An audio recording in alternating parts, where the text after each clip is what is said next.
yaitu menjaga dan melestarikan tradisi, kearifan lokal serta budaya dalam masyarakat global. Sub pokok bahasan yang akan kita pelajari kali ini adalah tentang komitmen menjaga dan melestarikan tradisi, kearifan lokal serta budaya Indonesia dalam masyarakat global. Setelah mempelajari materi ini, peserta didik diharapkan mampu menunjukkan sikap tanggung jawab dan aktif sebagai komitmen menjaga serta melestarikan tradisi, kearifan lokal dan budaya Indonesia. Bagaimana komitmen kita, utamanya generasi muda, dalam menjaga dan melestarikan tradisi, kearifan lokal dan budaya Indonesia di tengah masyarakat global? Menjaga dan melestarikan tradisi, kearifan lokal dan budaya Indonesia di tengah masyarakat global menjadi komitmen yang perlu dikuatkan di kalangan masyarakat Indonesia. Tantangan dalam menjaga tradisi, kearifan lokal dan budaya Indonesia makin besar pada era saat ini. Apalagi percampuran budaya yang berasal dari berbagai negara makin pesat melalui internet. Menyimak beberapa kreativitas dari para musisi, seniman dan budayawan dalam mengenalkan seni tradisi Nusantara makin membuat kita menyadari begitu besarnya potensi seni budaya yang ada di Indonesia.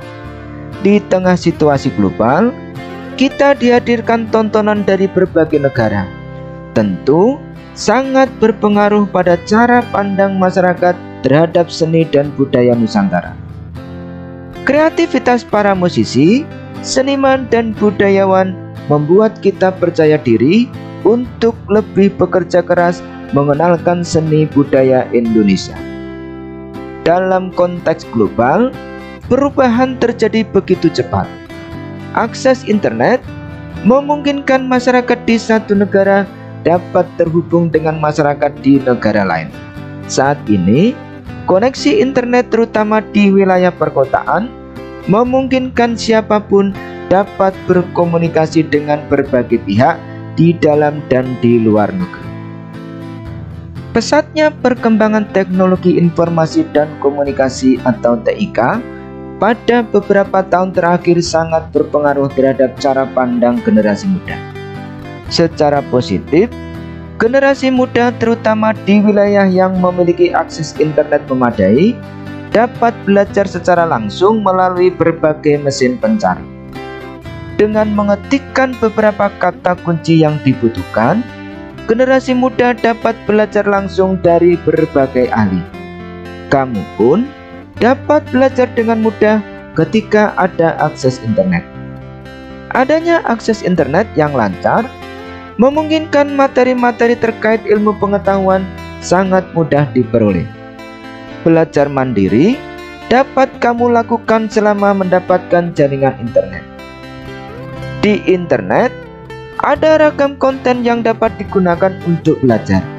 Oleh beberapa ahli, ini disebut sebagai demokratisasi pengetahuan, di mana setiap orang memiliki kesempatan untuk mengakses berbagai konten yang ada di internet. Namun, tentu saja perlu juga literasi digital agar kamu dapat memilah konten-konten tersebut sesuai usia. Apakah di daerahmu sudah ada akses internet dan jaringan listrik yang memadai? Jika akses internet dan jaringan listrik sudah memadai, kamu mendapatkan kesempatan untuk memperoleh berbagai ilmu pengetahuan secara lebih mudah.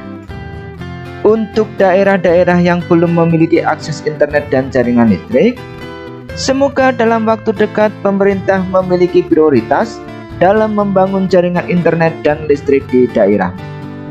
Meskipun tidak memiliki jaringan listrik dan internet, semoga kamu masih terus bersemangat untuk belajar dan meraih cita-cita, memanfaatkan apa yang ada di lingkunganmu untuk belajar.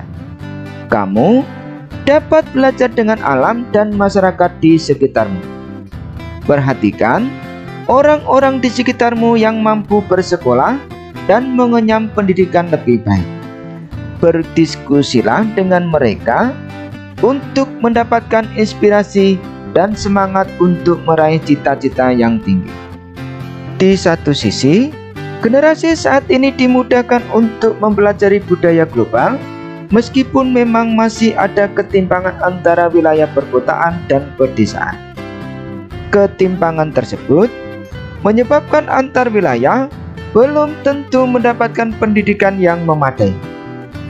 Jika memperhatikan data pendidikan antara satu wilayah dan wilayah lain masih belum setara. Hal ini menjadi tantangan dalam pemenuhan pendidikan berkualitas. Apalagi jika memperhatikan janji pendidikan yang ada di pembukaan Undang-Undang Dasar Negara Republik Indonesia tahun 1945, yaitu mencerdaskan kehidupan bangsa, maka janji tersebut harus dipenuhi. Setiap anak yang ada di negara ini memiliki hak untuk mendapatkan pendidikan. Di sisi lain, budaya global mudah masuk melalui internet. Pengaruh budaya global datang dalam berbagai bentuk. Misalnya, dalam bentuk paling populer, mulai dari lagu, film, dan drama. Sebagai contoh, beberapa tahun terakhir, anak-anak muda Indonesia sangat terpengaruh oleh dunia hiburan yang berasal dari luar negeri. Apalagi, dengan sangat mudah, video-video dari luar negeri dapat ditonton di berbagai website, video populer, dan media sosial. Kondisi tersebut dengan cepat menyebabkan berbagai budaya dari negara lain mudah masuk dan mempengaruhi generasi muda Indonesia. Budaya yang datang dari negara-negara lain dapat berdampak positif atau negatif bagi generasi muda. Sebagai contoh, ketika melihat industri musik K-pop Eropa dan Amerika, kamu dapat belajar mengenai kreativitas dan kerja keras dari mereka yang terlibat dalam industri tersebut untuk menyebarluaskan pengaruh ke seluruh dunia. Kekuatan penyebarluasan musik K-pop Eropa dan Amerika ke seluruh dunia berdasarkan pada semangat imajinasi, kreativitas, inovasi, kerja keras, dan kerja kolaborasi. Meskipun demikian, hal tersebut perlu dikritisi oleh setiap generasi muda terkait gaya hidup yang kemungkinan berbeda dengan nilai budaya Indonesia. Intinya, setiap hal yang berasal dari luar negeri perlu disikapi secara kritis. Dengan demikian, kamu dapat mengambil hal-hal positif dari berbagai budaya yang ada, termasuk yang berasal dari luar Indonesia. Bangsa-bangsa besar di dunia maju karena semangat kerja keras serta inovasi yang tiada henti. Etos yang dimiliki tersebut menyebabkan mereka maju di berbagai bidang kehidupan. Etos kerja keras tersebut perlu ditiru oleh kita. Dalam konteks budaya membaca misalnya, sejak kecil anak-anak di negara maju sudah dibiasakan untuk aktif membaca buku yang sesuai dengan usia mereka.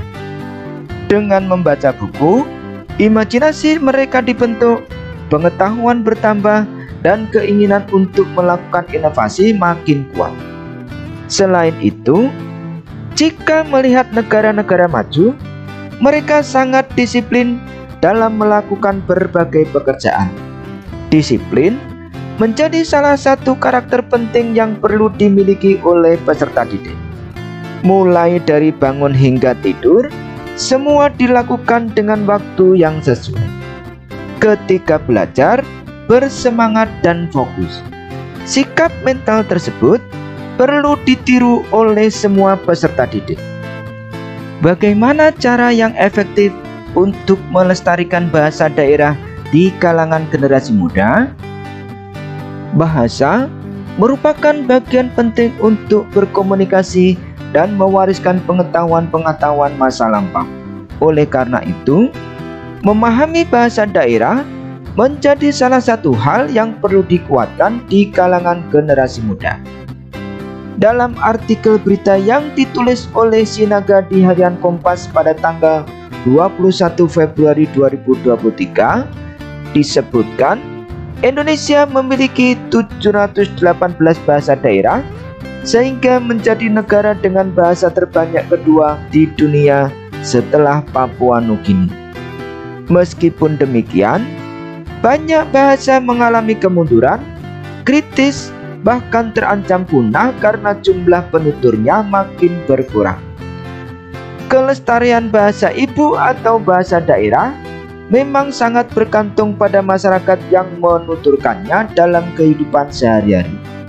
Di perkotaan misalnya, terdapat fenomena percampuran bahasa Indonesia dengan bahasa Inggris. Dalam komunikasi sehari-hari, di beberapa wilayah perkotaan, banyak anak muda lebih senang berbahasa campur, yaitu bahasa Indonesia dan bahasa Inggris. Hal tersebut menjadi tantangan dalam pelestarian bahasa daerah. Tidak mudah untuk menjaga dan melestarikan tradisi, kearifan lokal dan budaya Indonesia dalam masyarakat global. Beragam informasi yang masuk menyebabkan tradisi, kearifan lokal dan budaya Indonesia makin mudah dilupakan ketika tidak ada komitmen untuk menjaga atau mempertahankannya. Informasi yang terdapat di artikel tersebut menjadi contoh beberapa pihak yang dengan ketekunan dan kesungguhan menjaga tradisi, kearifan lokal dan budaya Indonesia meskipun menghadapi berbagai tantangan. Keseriusan untuk menjaga tradisi, kearifan lokal dan budaya Indonesia dapat dimulai dari keluarga. Di artikel tersebut misalnya dicontohkan tentang keluarga yang berupaya berkomunikasi dalam bahasa daerah. Apakah kamu dapat berbicara dalam bahasa daerah? Apakah antar anggota keluarga masih menggunakan bahasa daerah dalam komunikasi sehari-hari, bahkan di lingkungan sekolah dan masyarakat? Tidak hanya bahasa, tetapi juga terkait dengan seni, musik, filosofi kehidupan, dan berbagai aspek lain dalam tradisi, kearifan lokal dan budaya Indonesia perlu dijaga dan dilestarikan. Komitmen untuk menjaga tradisi, kearifan lokal dan budaya perlu dilaksanakan semua pihak, mulai individu, keluarga, kelompok masyarakat, lembaga pemerintah, pemerintah daerah, hingga pemerintah pusat.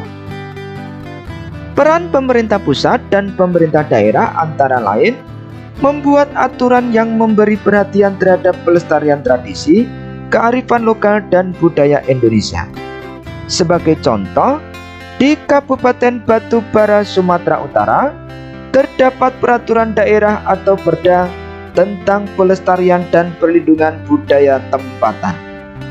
Budaya tempatan adalah sekumpulan adat budaya Melayu yang berkembang dan dijunjung tinggi oleh masyarakat sejak masa pemerintahan Kesultanan atau Kedatuan di Kabupaten Batubara.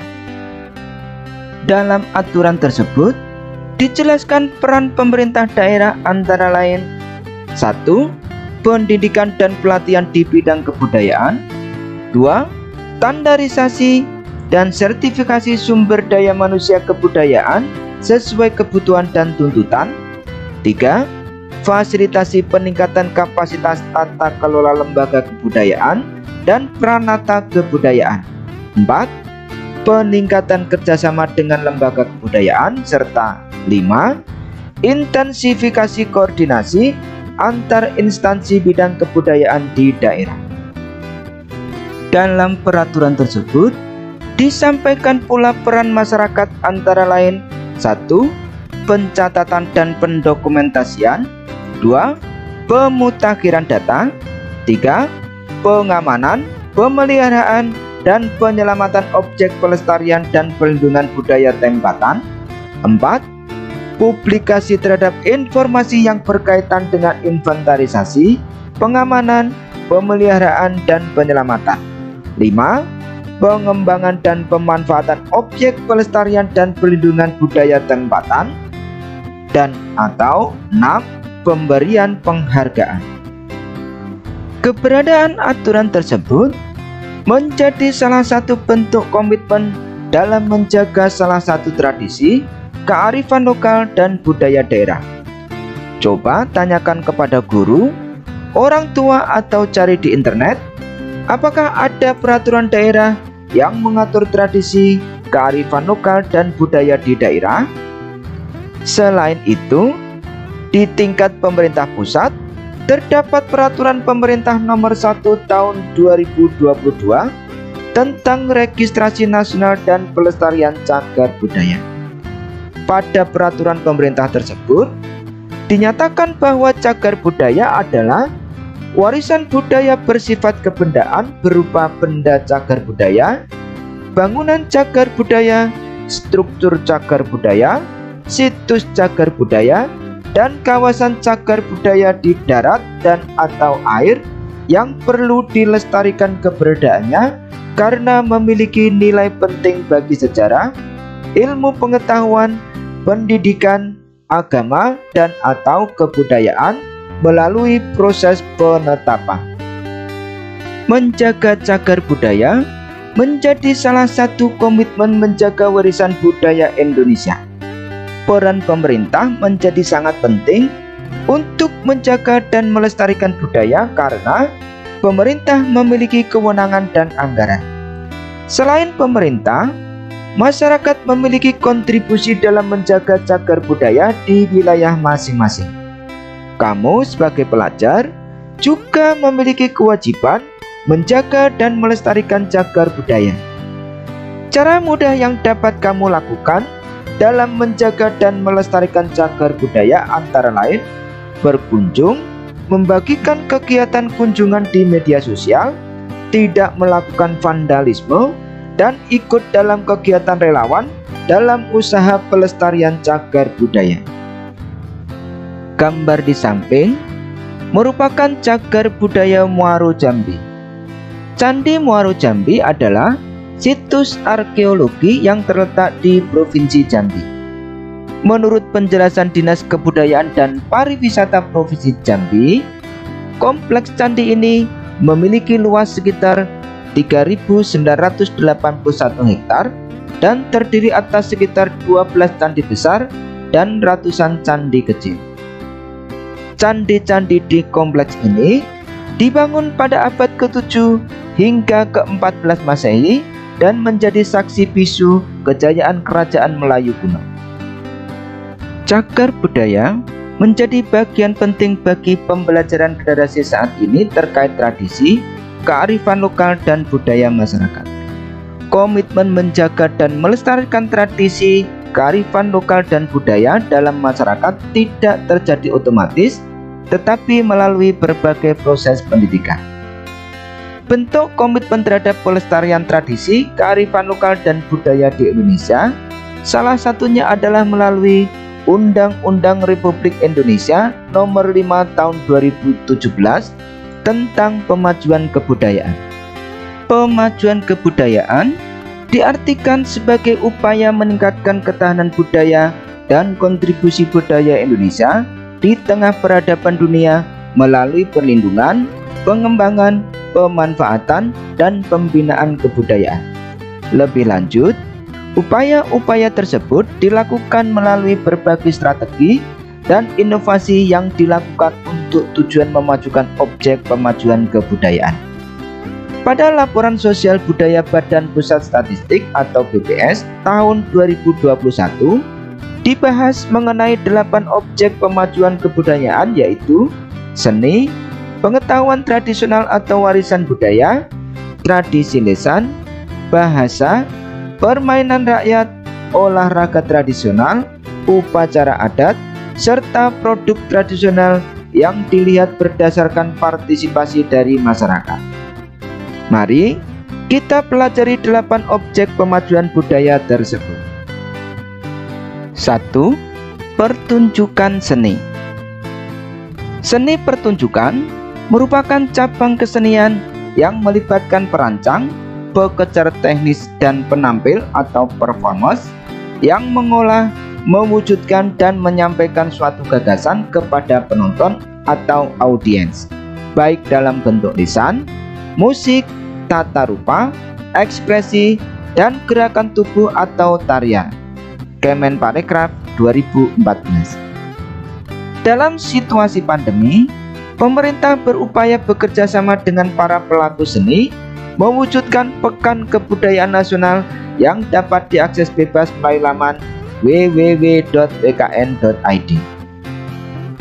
Pementasan seni budaya menjadi penting untuk memperkenalkan budaya Indonesia yang beragam, sehingga timbul rasa memiliki di kalangan masyarakat terhadap budaya Indonesia.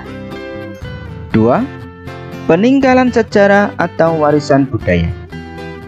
Warisan budaya merupakan tempat peninggalan sejarah berada.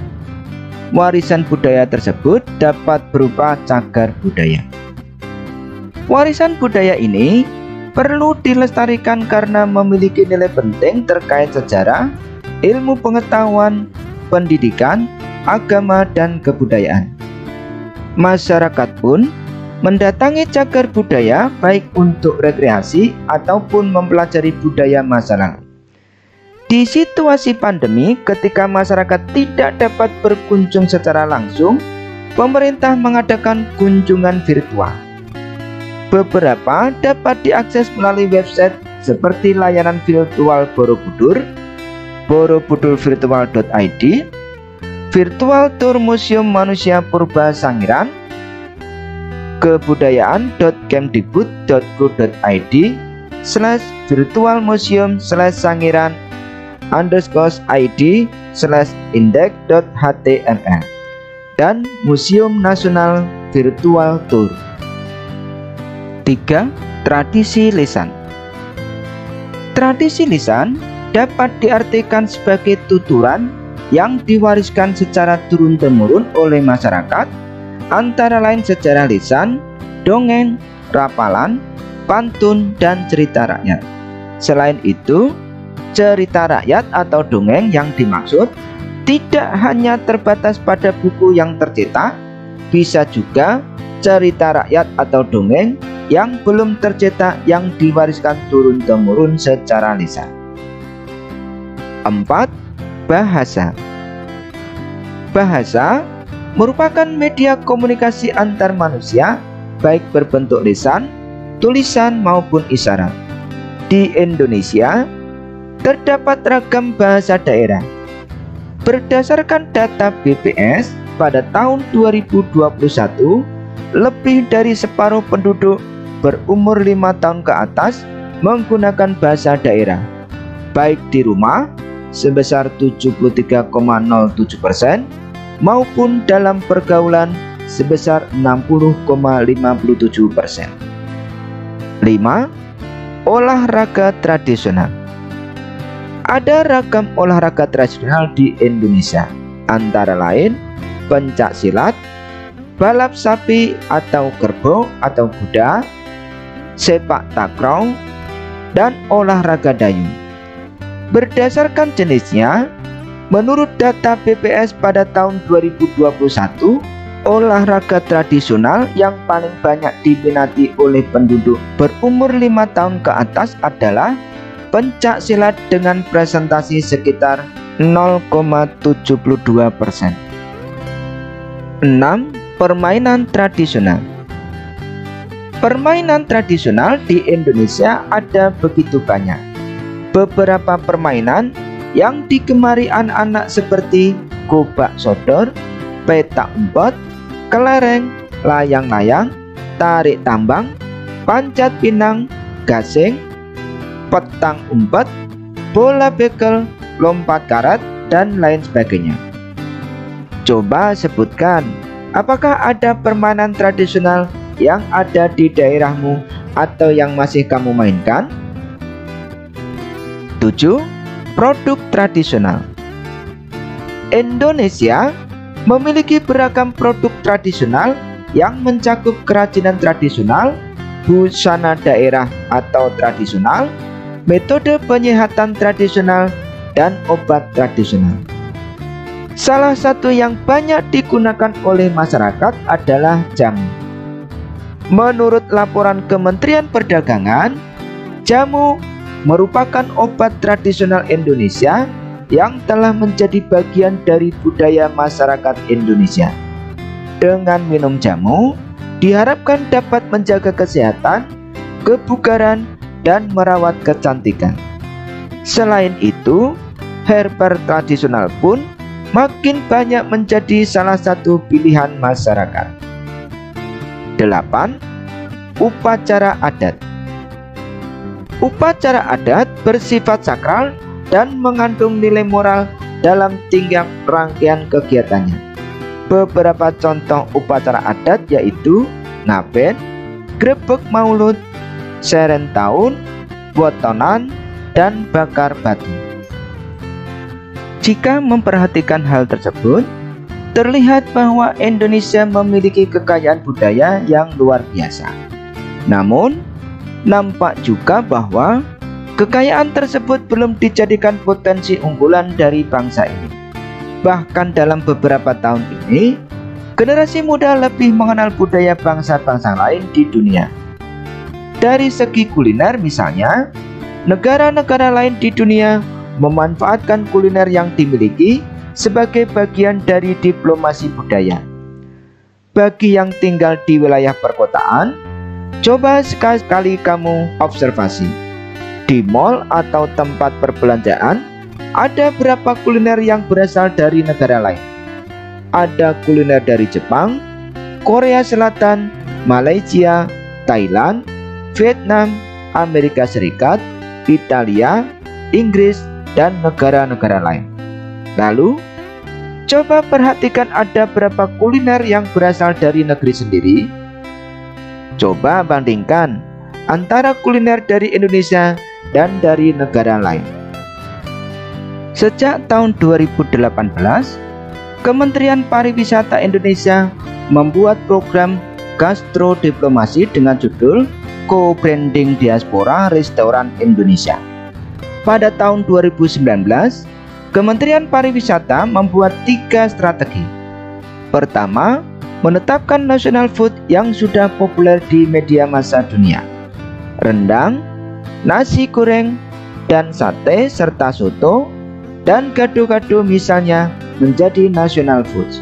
Kedua, menetapkan destinasi wisata kuliner berdasarkan UNWTO seperti Bali, Joglo, Semar, dan Bandung.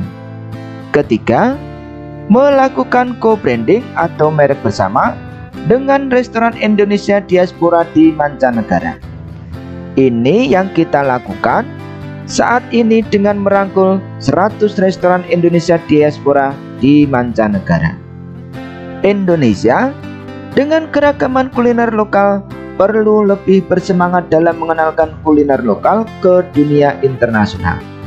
Siapa tahu di antara kalian ada yang memiliki semangat untuk mengenalkan kuliner Indonesia agar lebih dikenal oleh dunia internasional. Lalu, kira-kira apa yang perlu dilakukan untuk mewujudkan hal tersebut? Bagaimana sobat? Apakah kalian sudah memperoleh pengetahuan baru dan pengalaman belajar seputar komitmen menjaga dan melestarikan tradisi, kearifan lokal serta budaya Indonesia dalam masyarakat global di video kali ini? Semoga saja penjelasan dalam video kali ini bermanfaat buat kalian.